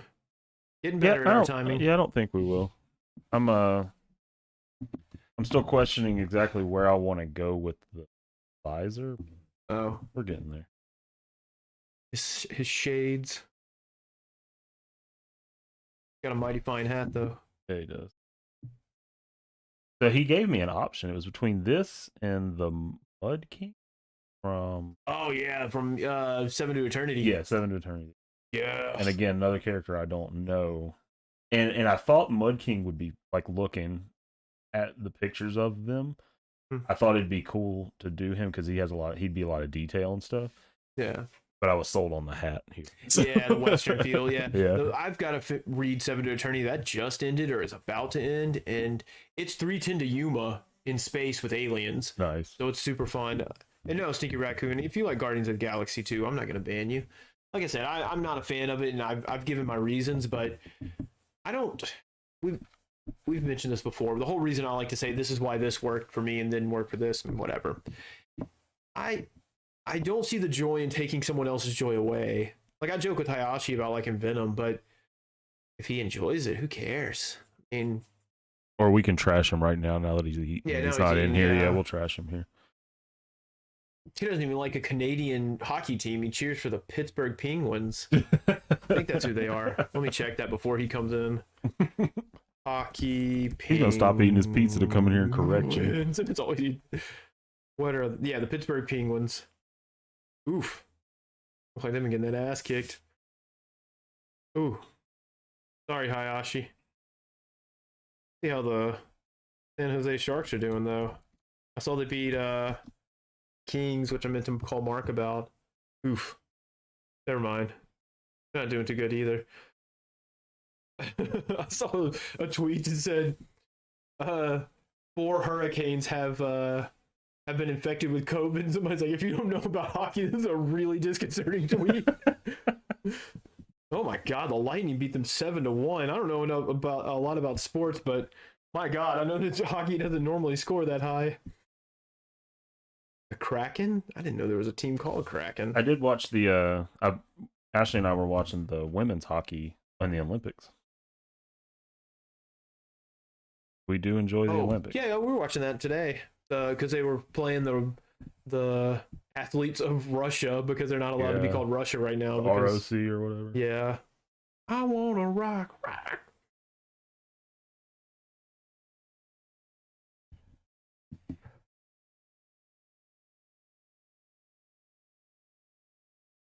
Yeah, I like Winter Olympics. I'm glad Shaun White's coming back. I hope he dominates because they're like, he's not the favorite anymore. Yeah.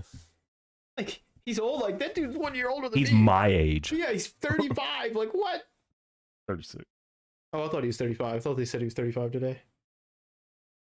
The Me and Canadians him, women me and team him were just- born in the same year. What year? How old am I? I'm 36, right? Yeah.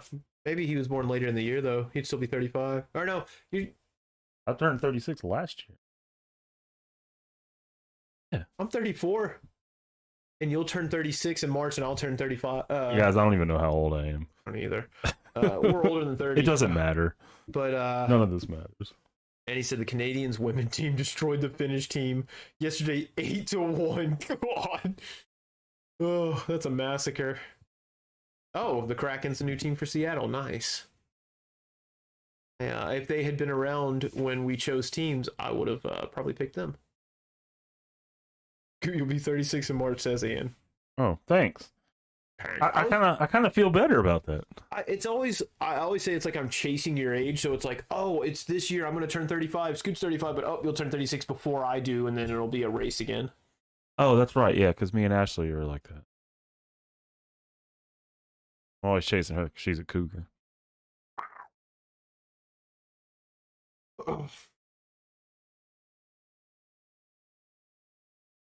That was just a excellent derailing into the conversation. See you next week. See you next week.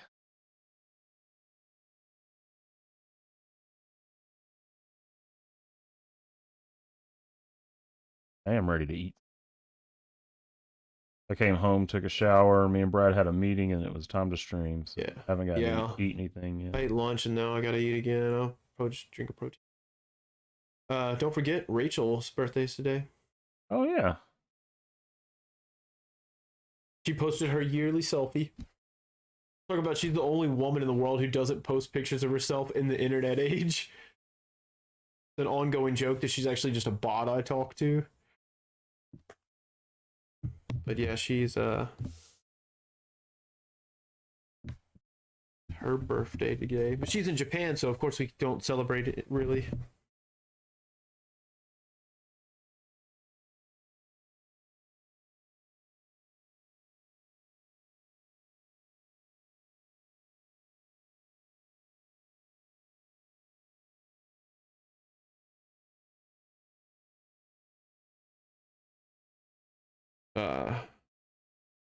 Sorry, I was texting. You're good. I meant to text her back. I don't like dead air. You guys like dead air? Sometimes it'd be really calming. Play some music. All I'll do is I'll turn the box fan on. Oh my god!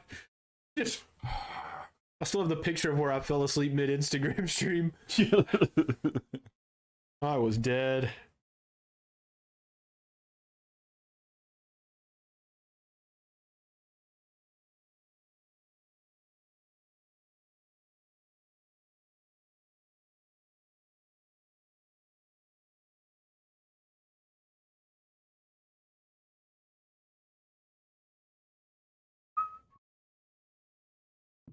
Yeah, I really want to go back there, but I think we'll once again try to do Canada and win this year.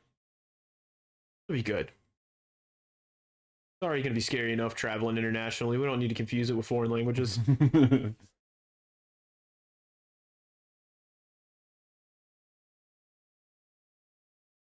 I was going to like, you guys you never hear it because we don't want to do any copyright stuff, but we always play music, and we usually play Disney music before we do a stream. A lot of Disney princess music.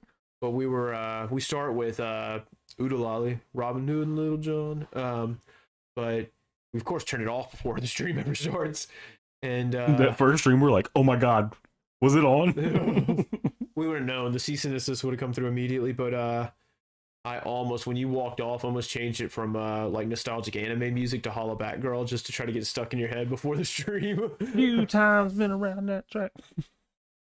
God, I came in the gym the other day. I can't imagine how much stronger I felt because it was on.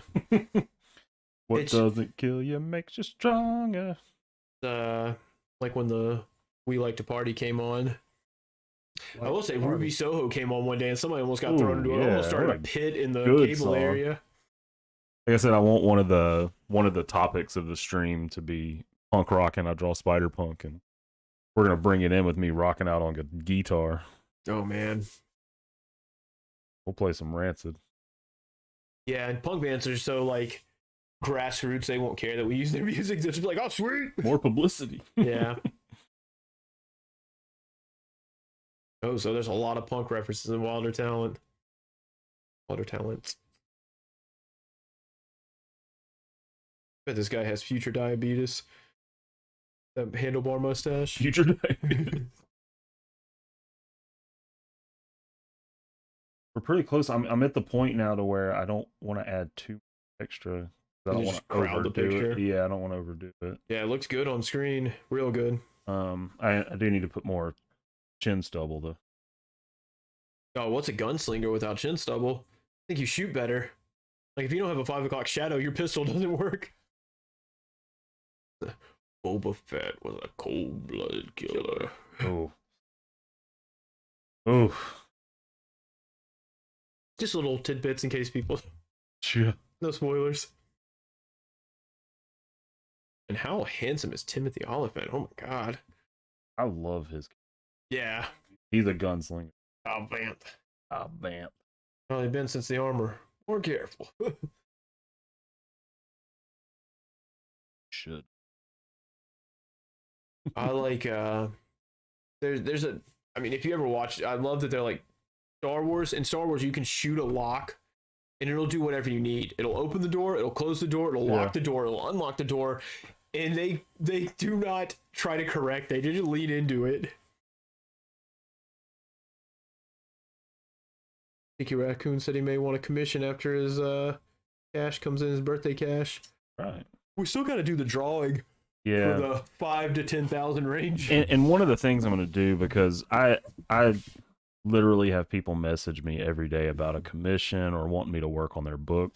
And obviously I turned down I turned down all the book stuff because we're making comics. And unless something, yeah, if like Aspen's like, we need you to draw this issue of Fathom or something, yeah. or Marvel's like, hey, we want you to do a one shot and we want Brad to write it. They want you to do a series, you say yes. Yeah, so if they want me to do something like that, but most people, if it's indie stuff, I'm going to turn it down because we have goals.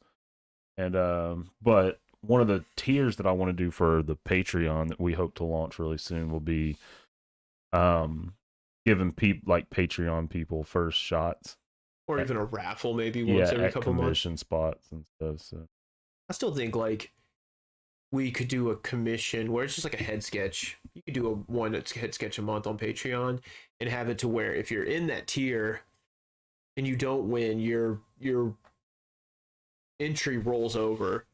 So 10 people are in there already and one person wins. Then the next 9 roll over because like poor Aaron. That guy's entered every drawing we've had, and he's never won. And where's he at? Is he too good to stay up into the wee hours of the morning this week? Yeah. We need to do Fake fan. So when we were talking about, I want to do one with Big Punch Studios with Afterlife Incorporated and have John Locke and stuff talking. If we do that, we need to do that on a Saturday at like 1 or 2 or noon. They're or European, something. right? Yeah, they're in England. They're all in England. So then we could have Matt Seaborn in here. We could have Aaron at reasonable hours. I've really thought about doing one that's more their time. Yeah, and so like that'd be cool. We're doing a comic out of England, out of London. I'm pretty sure they're all out of London, but and that way they could tune in and shoot if maybe a dude from Germany and all that. They would be better because it would be like 7 o'clock there. So we would start it here like we would normally start it here, but for their time. Yeah. We even put we're starting at 7 p.m. I don't know what theirs is. GBP or something like that. No, that's gross per pound. Yep, that's their money. Currency. That's their money. You guys shut up. Let me look. He said Deadpool back in black. If Cullen Bunn wrote that, I bet that is good. Oh, is that? I was going to ask you, Stinky Raccoon, who you would get. Oh yeah, Back in Black's a cool suit. Let me see. Yeah, I've seen that one. That's super cool. That'd be cool to do in black and white. That'd be fun, yeah. Especially if, even better, Stinky Raccoon, if you got Corey to ink it. Resident inker Corey King. I think because it's all black and white, it would really look good. I've started referring to him as my ride or die. Your ride or die? My ride or die, Corey King. Bad Boys for Life. The boys are back and there's gonna be trouble. Never think anything's too simple because somebody did a when Scoot opened the head sketch commissions last time or one of the times recently, somebody requested Spider-Man and Scoot said he almost felt bad taking his money because he does Spider-Man so quick, but that head sketch was so clean, so good. So I mean, it's never. I mean, Yeah, honestly, if somebody's gonna pay me money, they're gonna get my best. Yeah, so whoever you want is who you want is the best choice. Yeah. I have a list I keep on my phone so I'm not caught off guard, but I can always go for a spider totem or a cyclops of some sort. I've got like a Racer X. I've got a couple of Jim Lee ones. I've got the X Factor one. I mean, I just always cool things. He's got the Quick Phoenix one I did for him on stream. Yeah. Mm-hmm.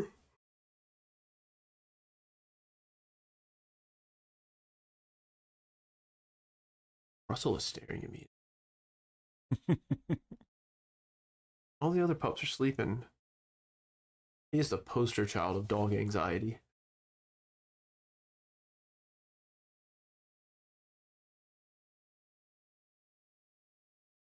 How much more is that if you...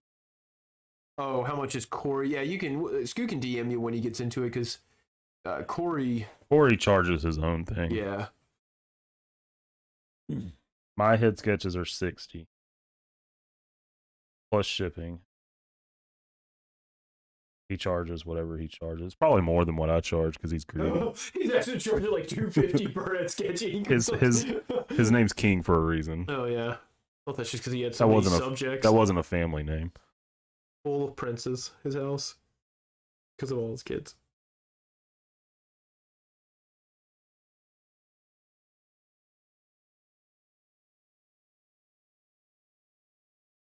Or Inkling. Scoot's got Inklings. Man, I love Splatoon. Had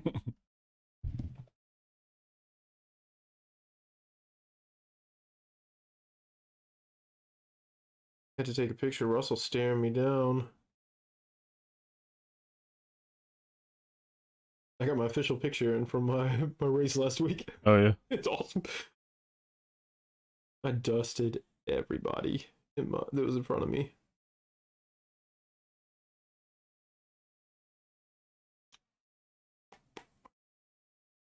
I'm gonna post up a picture of WrestleBud.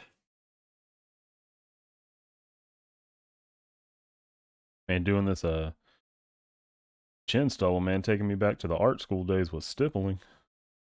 Oh my god.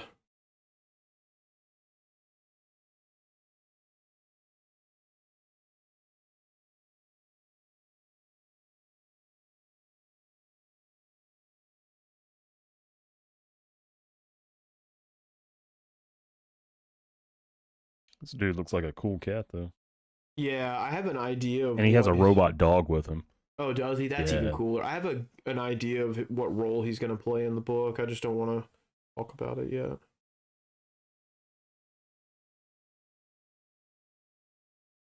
And to post a picture of Russ, but staring me down.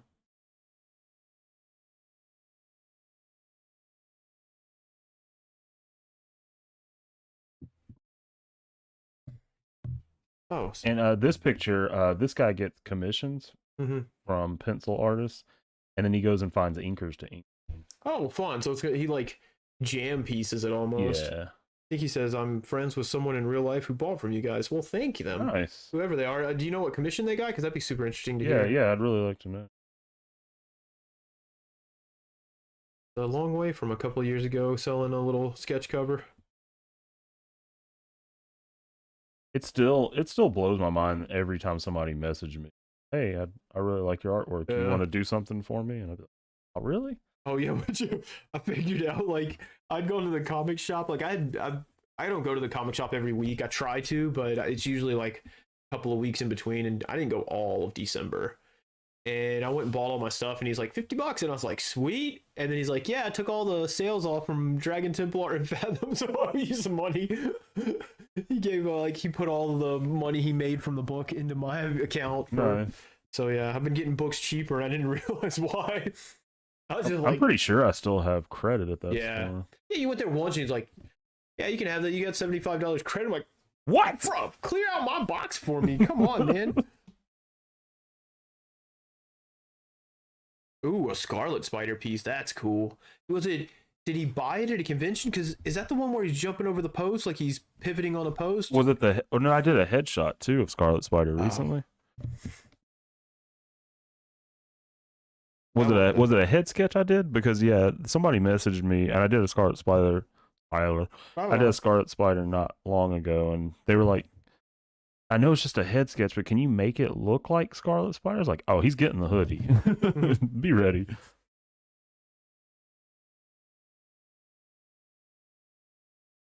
That's super cool though. Yeah, Scarlet Spider, you kind of have to put the hoodie on there because, I mean, otherwise he's just masked head man. And I'll tell you, sometimes it's hard for me to hold back when I do head sketches because I want to do more. Yeah, sure. But I have to stay in that realm. Gotta stay in that $60 range. Yeah, it's easy for me to. So like this is a head sketch, but this one's not $60 because it's 11 by 17. Oh, that recent head sketch one, sweet. Oh yeah, I remembered. I liked doing that one. It was fun. And I, from what I recall, he was really happy with it. Makes me happy.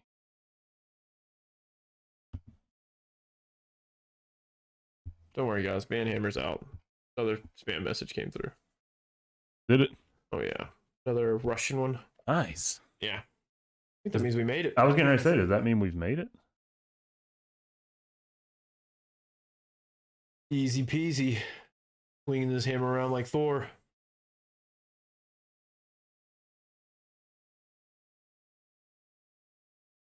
Yeah, I think I'm pretty much just wrapping this up, just Looks darn good. crisping some lines. Third.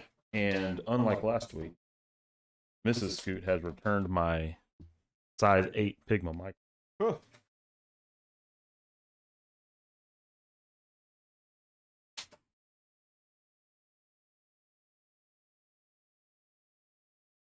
Oh, tired. Get home. Go to sleep. I'm off tomorrow, so that'd be nice. Same. I was off Friday for some reason. My boss called on Friday. I was putting my work boots on, ready to go in. And he's like, "Hey, just calling to let you know we are closed today." I was like, we're not opening? Yeah, man. Enjoy your weekend. I was like, okay. Even when I was like laying back down to go to sleep, it's like, maybe I misheard it. Maybe we were supposed to come in. And he said, "No, have a good weekend." Okay, I'm gone. Bye. I move my mic over. Nice.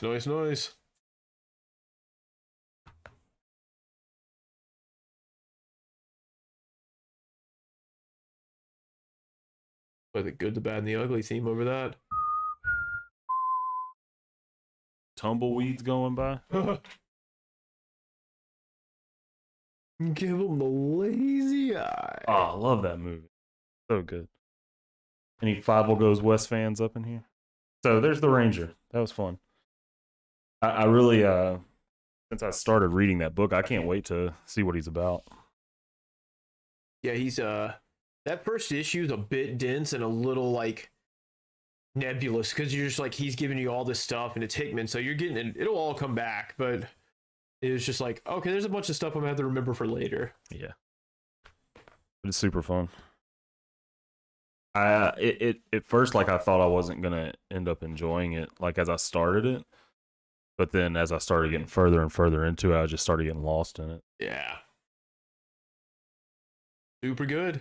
Oh, nailed it again. Yeah, we're getting better.